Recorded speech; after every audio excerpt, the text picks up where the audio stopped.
2/12 یەکەم ڕۆژی هاتنی ئەندامانی خولی شەشەمی پەرلەمان بوو بۆ پەرلەمانی کوردستان بۆ سوێن خواردن و هەڵبژاردننی سەرۆکایەتی پەرلەمان.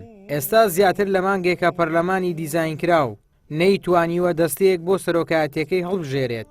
مامەڵەکردن بەم جۆرە لەگەڵ پەرلەمان وەک دەگوترێ ناوبانگێکی خراپی بۆ پرۆسەی سیاسی لە هەرێمی کوردستان دەبێت. دواخستنی بەو شێوەیە کارێکی یەکجار سلبیە، کاریگەریەکی یەکجار خراپی دەبێت لەسەر ناوبانگی پرۆسەی هەڵبژاردن، لەسەر پرۆسی سیاسی بەگشتی زۆرە بێمتمانەیی و بێئومێدیەشیش دەداتە کۆمەڵانی خەڵکی کوردستان، چونکە تۆ بۆ بەشداری هەڵبژاردن دەکەی بۆ ئەوەی لە دوای هەڵبژاردن پرۆسەیەکی سیاسی نوێ لە هەرێمی کوردستان دەست پێ بکات. دەبێ قۆناغی پێش هەڵبژاردن و دوای هەڵبژاردن جیاوازی هەبێ. تۆ لە قۆناغی پێش هەڵبژاردن دەشێ بێکاری هەبوو بێ، بێکارەبایی هەبوو بێ، بێ ئاوی هەبوو بێ. لە قۆناغی دوای هەڵبژاردن خەڵک بۆیە بەشداری هەڵبژاردننی کردووە حکومەتێکی نوێ پەرلەمانێکی نوێ بۆ ئەوەی ئەو کێشە و ئاریشە و گرفت و نائەدالەتانەی کە لە ڕابردوو هەبووە لە دوای هەڵبژاردن ئەوانە نەمێنێ. بەرژەوەندێک ئیقلیمی و نێودەوڵەتیەکان لەگەڵ ئەم دوو هێزە دەسەڵاتدارە بێتەوە.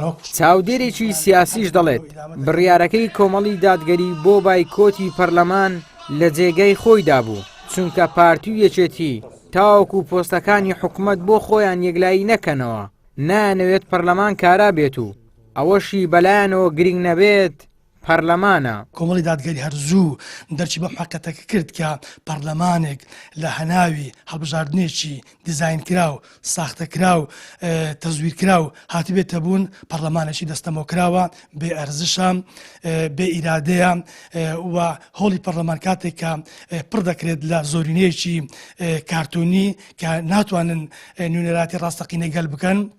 پەرلەمانێک دەبێت کە نابێت ئەو دەسەڵاتە باڵایەکە لێپرسینەوە لەسەر زەم دەسەڵاتەکان بکاتن. دەریگەهێ خۆبەربژێرکردنێ ڤەکەین. یەکەم دانیشتنی هەڵبژاردننی سەرۆکایەتی پەرلەمان لە خولی پێنجەمی پەرلەمانی کوردستانیش 3 مانگ و 12 ڕۆژی خایاند تا ئەوەی یەکێتی و پارتی بەتایبەت لە سەر یەکلاییکردنەوەی پۆستەکان ڕێککەوتن، کەواتە ئەم خووە لە هەرێمی کوردستان باشیرەوە خوراوە. ئەگەر دەستەی سەرۆکایەتیش هەڵبژێردرێت ئومێدی پەرلەمانێکی چاک و چاڵاکی لە خولی شەشەم ناکرێت.